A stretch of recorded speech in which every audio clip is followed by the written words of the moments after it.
Halo, ketemu lagi di podcast persembahan Charlotte Mason Indonesia yang pada episode kedua ini mau ngegosipin soal filosofi pendidikan.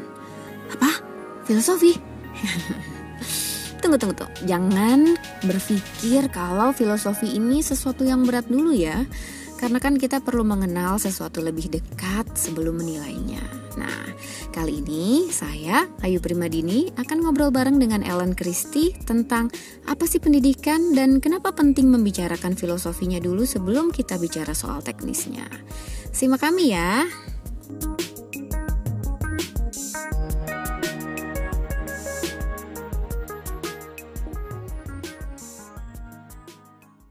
Mbak Ellen, aku tuh inget banget ya waktu kita awal-awal ketemu dulu di Semarang gitu ya. Terus pertanyaan Mbak Ellen tuh sama aku adalah, yuk kamu pakai metode homeschooling apa? Terus aku jawab yang aku pakai eklektik. Terus Mbak Ellen bilang ya, oh iya pakai eklektik boleh, tapi filosofi pendidikanmu apa? Nah itu kayaknya pertanyaan yang membuatku berpikir selama waktu yang lama gitu kayaknya, yang mikirin yang oh iya ya, apa ya filosofi pendidikanku ya gitu. Terus filosofi itu apa sih sebenarnya gitu. Aku tahu definisi kata filosofi, cuman bagaimana membawa definisi itu ke dalam praktek kehidupanku gitu kayaknya yang sesuatu pertanyaan yang lama banget gitu aku pikirkan. Itu berapa tahun yang lalu ya? Kayaknya Tachi masih kecil banget waktu itu sih, ya 5 juga. Ya wajar sih, memang filosofi itu kan soalnya di Indonesia bukan sesuatu yang populer terus Mm-mm. dipahami masyarakat banyak. Malah biasanya tuh kalau orang dengar kata filosofi itu mikirnya, oh ini tuh Berat sesuatu yang banget. berat banget Iya. gitu, sulit gitu. Ya memang nggak nyalahin ya, karena biasanya tuh kalau di kampus-kampus kan biasanya tuh kan setiap jurusan tuh kan pasti ngasih mata kuliah filosofi tuh, filsafat. Misalnya kalau Mm-mm. aku kan dulu kan S1 hukum gitu, mesti kan Mm-mm. dapet tuh mata kuliah filsafat hukum. Mm-mm. Terus kalau misalnya di apa psikologi itu dikasih filsafat manusia gitu. Terus Mm-mm. aku juga inget banget sih dulu waktu masih kuliah S1 itu, maksudnya pelajaran filsafat hukum itu nggak menarik banget. Iya, aku juga kayaknya Pokoknya malah apalan gitu kan. dosennya yang bosenin, datang masuk dan kita pengen tidur gitu rasanya kan. Makanya aku ini juga sih, waktu waktu S1 juga aku di transkrip tuh nilai filsafat tuh paling jelek pokoknya. Dan aku tidak berniat untuk memperbaiki, soalnya males banget gitu ngulangin mata kuliah filsafat. Nah cuma setelah kemudian aku, karena ini ya jalan hidup ya, mengalami mengalami problema hidup, terus habis itu aku belajar sendiri filsafat.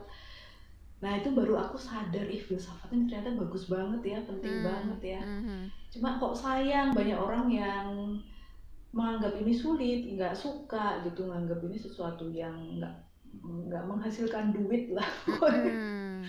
Buntut-buntutnya Kan pasti ke itu situ kan ya. salah satu hal yang orang mikir tuh kalau orang belajar filsafat tuh, emangnya kamu bakal kerja apa kalau belajar filsafat ya. Mhm. Nggak Iya seksi gitu gitu. isunya tuh.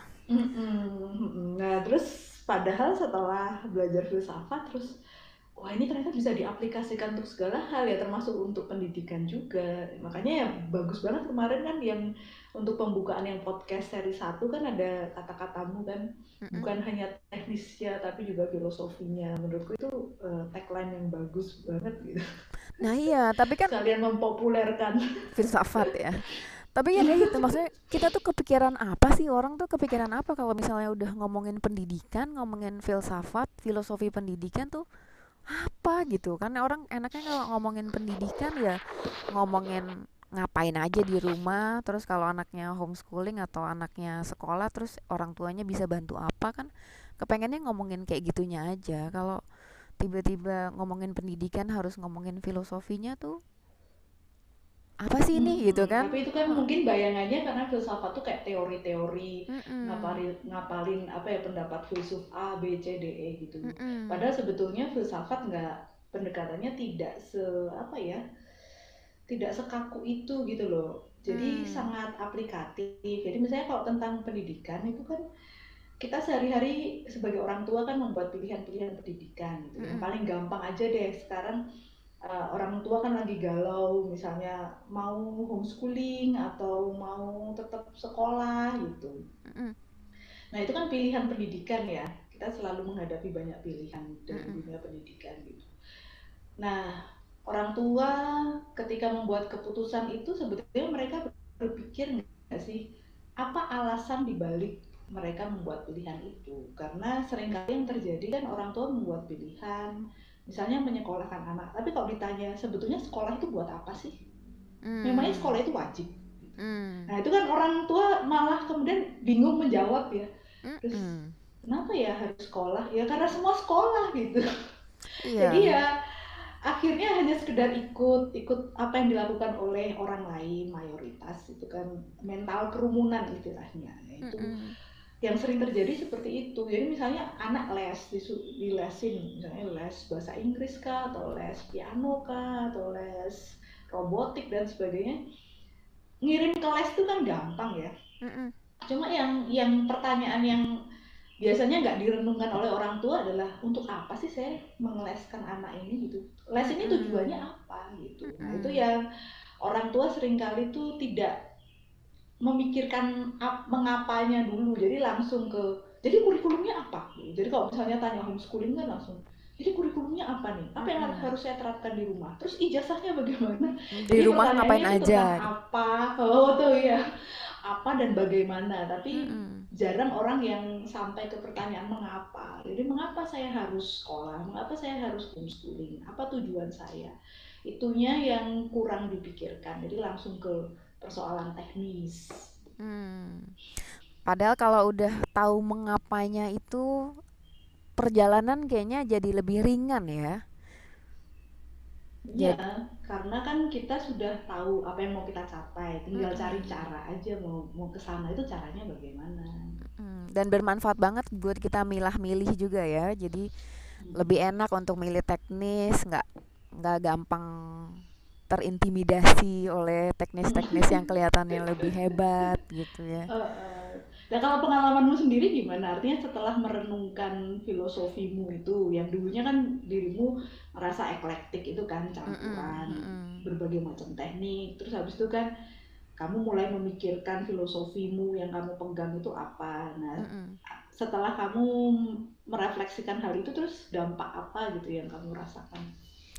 Dampaknya besar banget sih ya. Dulu aku galawers gitulah, maksudnya lihat si A ngapain, wah itu kayaknya keren ya gitu. Lihat si B ngapain, ntar wah itu juga keren gitu. Kok kayaknya semuanya keren. Terus aku harus pilih yang mana nih gitu. Akhirnya anak jadi ajang Mm-mm. coba-coba gitulah.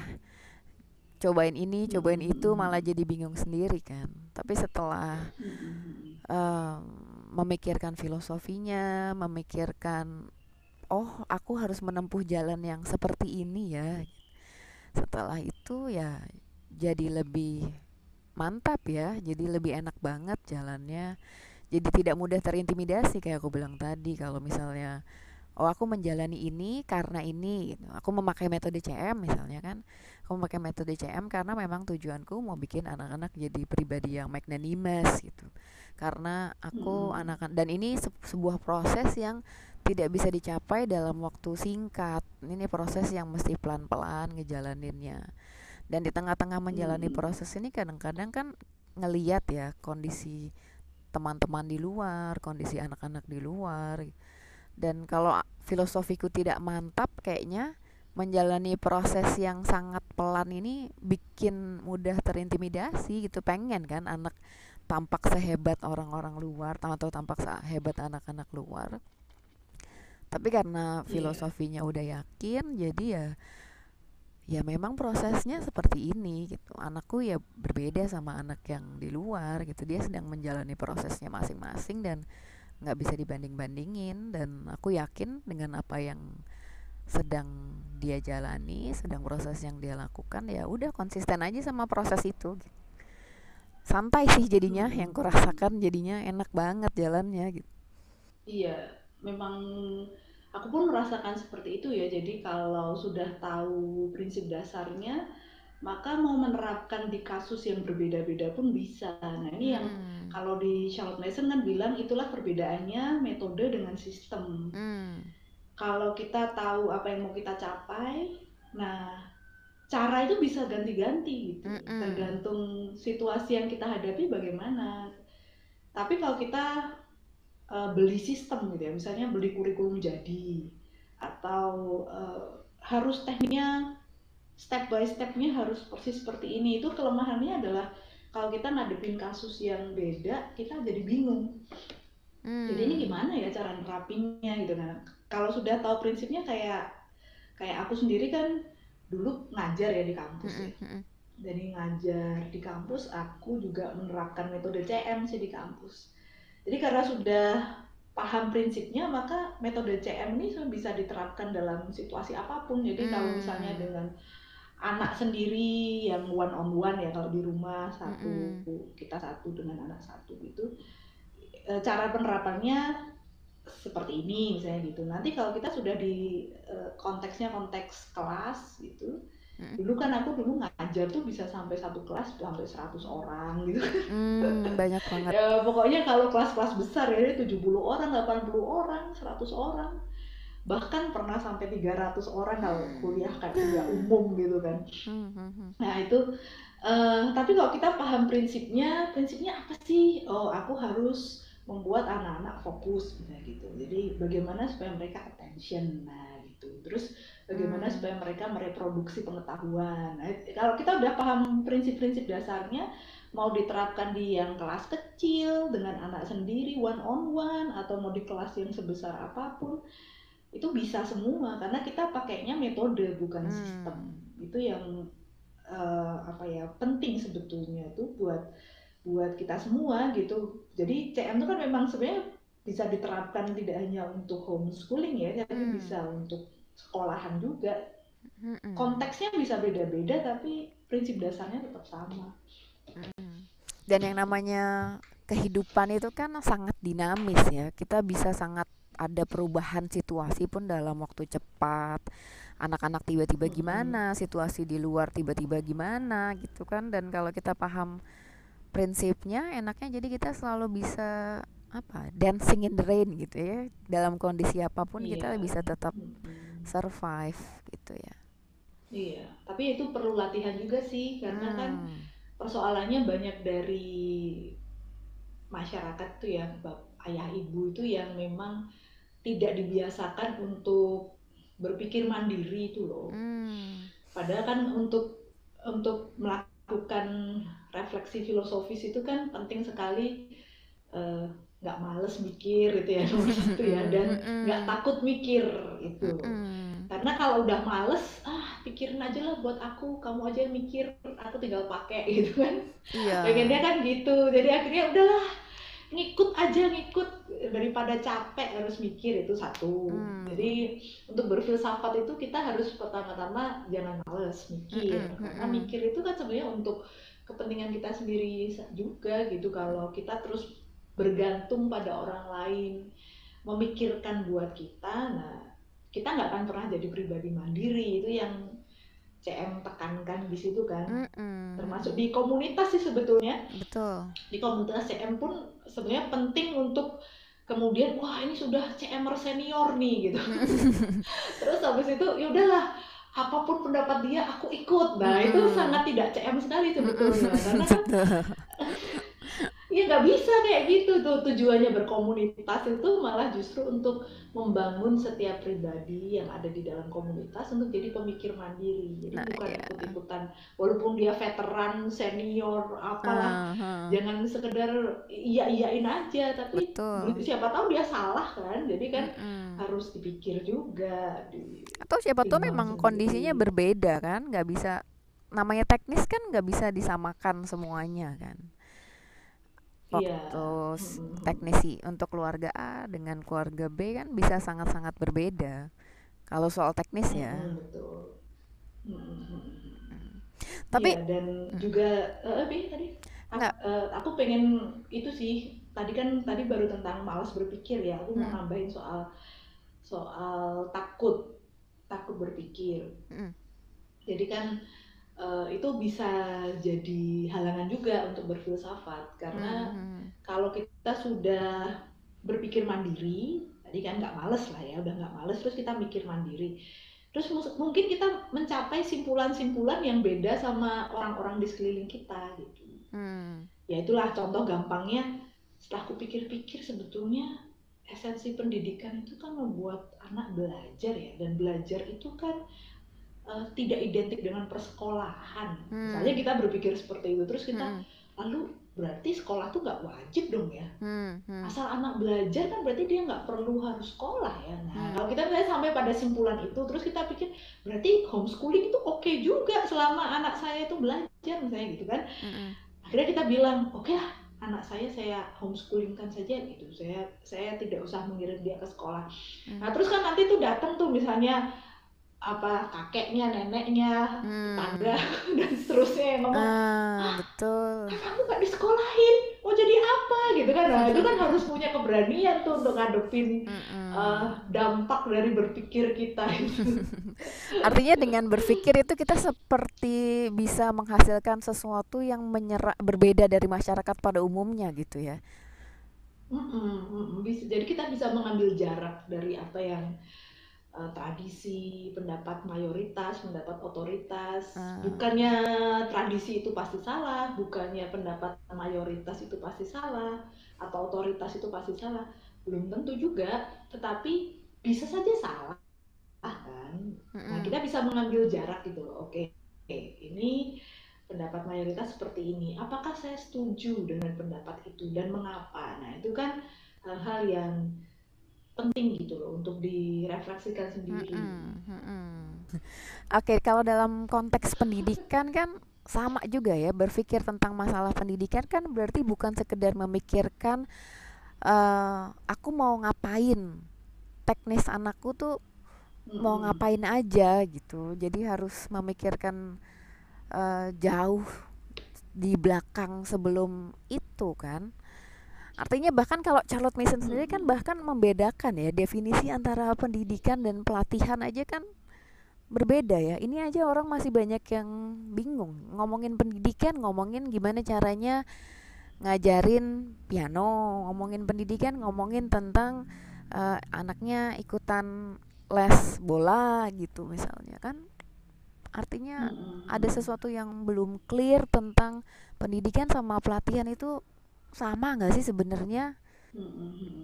Ya itu hal yang mendasar kalau di filsafat adalah kita mencoba untuk betul-betul memahami hakikat dari sesuatu. Jadi filsafat itu kan disiplin yang membuat kita belajar membedakan antara yang hakikat dengan yang atribut gitu. Jadi esensinya apa sih ini gitu, itu penting sekali kalau di dalam filsafat. Persoalannya adalah banyak orang yang menjalani hidupnya itu memakai konsep-konsep yang dia sendiri nggak paham konsep itu. Jadi kan banyak sekali kita pakai istilah-istilah yang saya sukses, saya pengen anak saya sukses. Padahal sukses itu abstrak. Jadi apa sih sukses? Nah kemudian tanpa sadar dia mengamini bahwa sukses itu kaya misalnya. Padahal kalau kemudian dia langsung dikonfrontasi gitu ya. Jadi apakah menurutmu sukses itu adalah menjadi kaya? Itu dia akan bilang, ya enggak lah gitu. Ternyata bukan itu gitu loh pandangan dia tentang sukses. Tapi dalam praktek sehari-hari karena tidak dipikirkan dengan sungguh-sungguh, akhirnya ya, oh ya kata orang tuh kalau bisa dapat pekerjaan yang gajinya tinggi itu sukses gitu kan. Nah, terus ikut-ikutan akhirnya gitu. Nah, begitu juga tentang pendidikan ini kan kita bicara tentang pendidikan.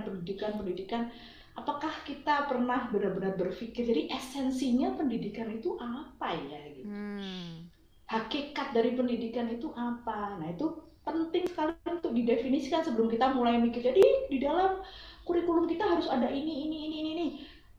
Pertanyaannya, jadi sebetulnya pendidikan itu apa sih gitu? Itu yang malah banyak orang yang luput gitu ya, lalai untuk mendefinisikan konsep yang paling kunci itu dulu.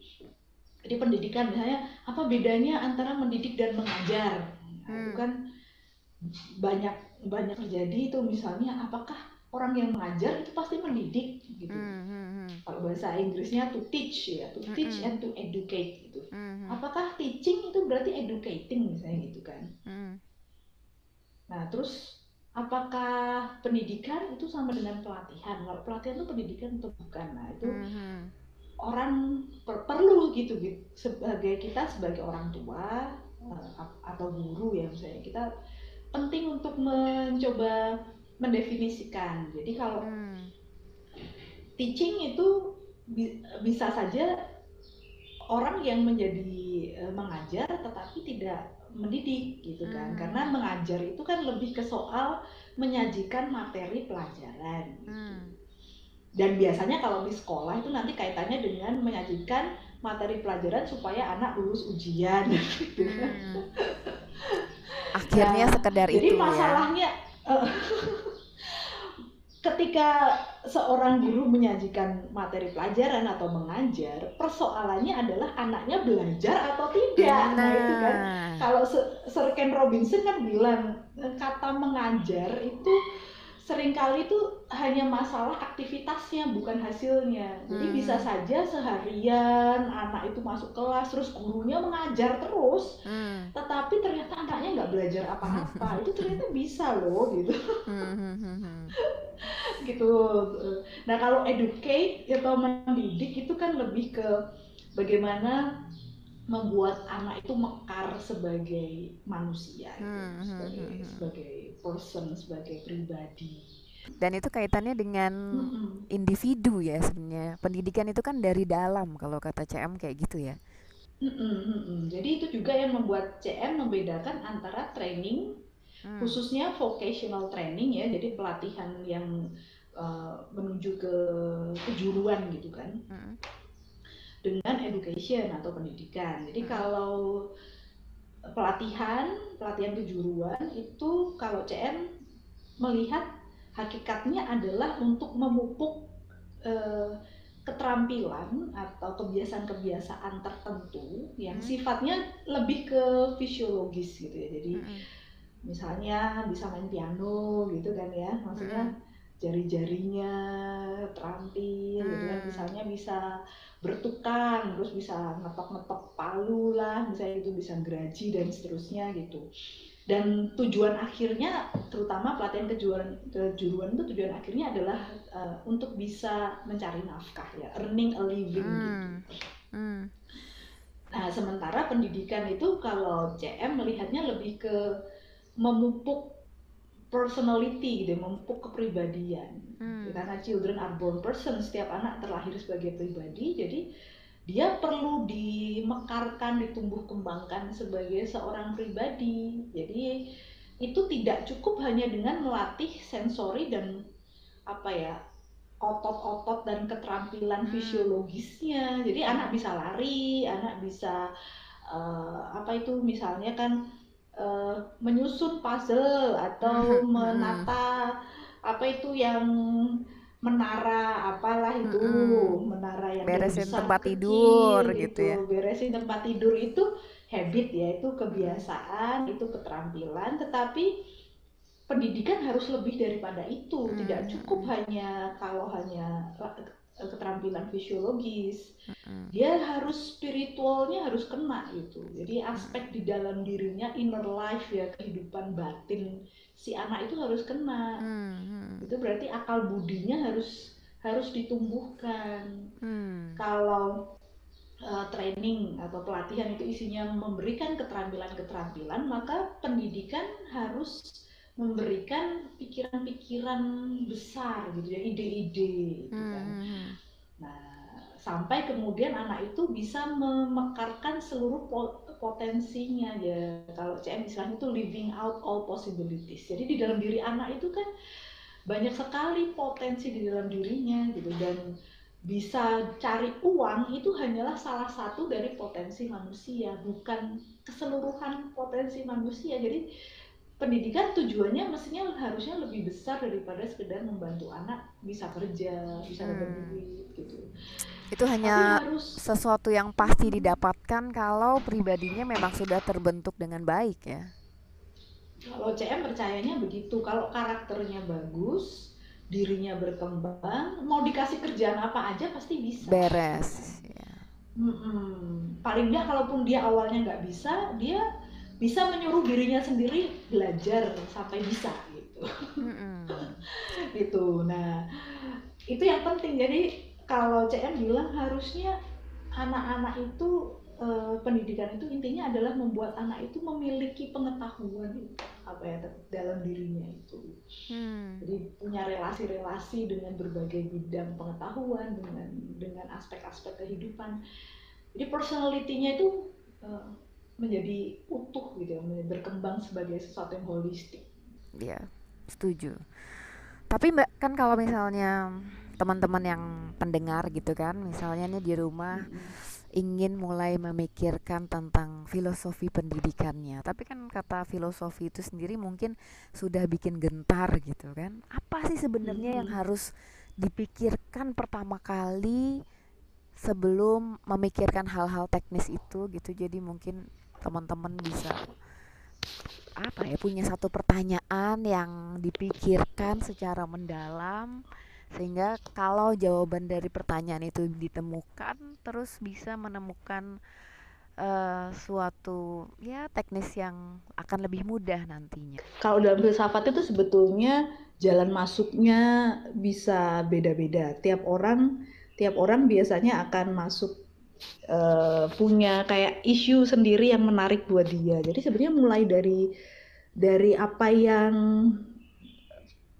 kita merasa tertarik atau itu sesuatu yang problematik ya buat kita ya. Karena kan tadi kalau kita bicara bahwa hidup kita ini kan ada banyak konsep-konsep yang kita pakai sepanjang waktu. Hidup kita itu dibangun atas dasar nilai-nilai atau prinsip-prinsip tertentu gitu. Tetapi acap kali kita itu bahkan tidak mengerti esensi dari apa yang kita pakai untuk landasan kehidupan kita. Jadi misalnya kita mau mulai berfilsafat, mulai aja dari hal-hal sehari-hari ya. Jadi setiap kali kita mendengar orang bicara, misalnya kayak ini nih, denger podcast ini. Terus habis itu penting sekali buat orang yang mau belajar filsafat untuk nggak langsung terima begitu saja ya, tapi mencari intinya. Jadi apa sih ide apa sih yang mau disampaikan nih sama Ayu sama Ellen ini apa sih gitu?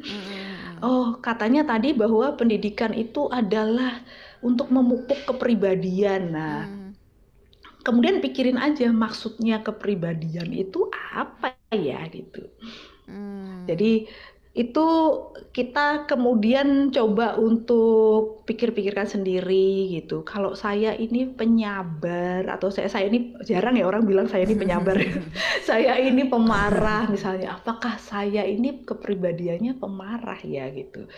Terus maksudnya harus dipupuk itu kepribadiannya gimana? Kalau saya ini pemarah berarti gimana cara saya memupuk kepribadian saya? Harusnya saya pupuk jadi kayak apa? Apakah menjadi semakin pemarah atau menjadi semakin tidak pemarah? Nah, hal seperti itu ya. Hal-hal yang konkret dalam kehidupan kita sehari-hari itu kita bisa bawa ke level yang lebih dalam. Kalau kita dengerin orang ngomong apa itu kita tanya poinnya apa sih nih sebenarnya orang ini gitu. Orang ini maksudnya apa sih? Itu. Jadi kita coba klarifikasi terus apa yang diomongin orang, apa yang kita baca, gitu. Misalnya baca koran atau baca buku. Jadi alih-alih langsung menelan, kita tanya apa sih ini sebenarnya ide yang dibicarakan dan apa maksudnya itu gitu. Dari hal-hal seperti itu sih. Sangat bisa untuk dimulai dari persoalan-persoalan kecil yang memang kita hadapi sehari-hari ya. Bukan melulu harus belajar filsafat pendidikan, bukan melulu kita harus belajar teori-teori yang banyak dan membingungkan gitu ya. Kita sangat bisa memulai dari persoalan sehari-hari seperti hal ini gitu ya, seperti soal pendidikan, soal anak dan lain sebagainya itu ya. Soalnya kan kalau yang kita nggak pernah pikirin kan, akhirnya kita terus hanya terima aja konsep itu ya. Jadi kalau tadi aku melanjutin tadi misalnya aku pengen jadi penyabar, pernah nggak kita tanya sih, jadi penyabar itu apa ya, orang yang sabar itu orang yang kayak apa sih gitu. Kapan seseorang bisa disebut sabar dan kapan seseorang bisa disebut tidak sabar. Nah kalau kita sendiri aja nggak clear tentang itu, terus kita mau jadi penyabar tuh penyabar yang kayak apa ya? Dengan ukurannya siapa penyabar itu kan. Akhirnya kita hanya ikut-ikutan lagi sih, katanya sih kalau kayak gitu tuh sabar namanya gitu. Jadi hal-hal sederhana banget ya kita pakai sehari-hari gitu kan. Banyak sekali ya, maksudnya konsep-konsep yang lewat aja kita langsung pakai dalam percakapan kita, dalam pemikiran kita, tapi kita nggak pernah pikirkan dengan lebih mendalam apa sih sebetulnya ini artinya.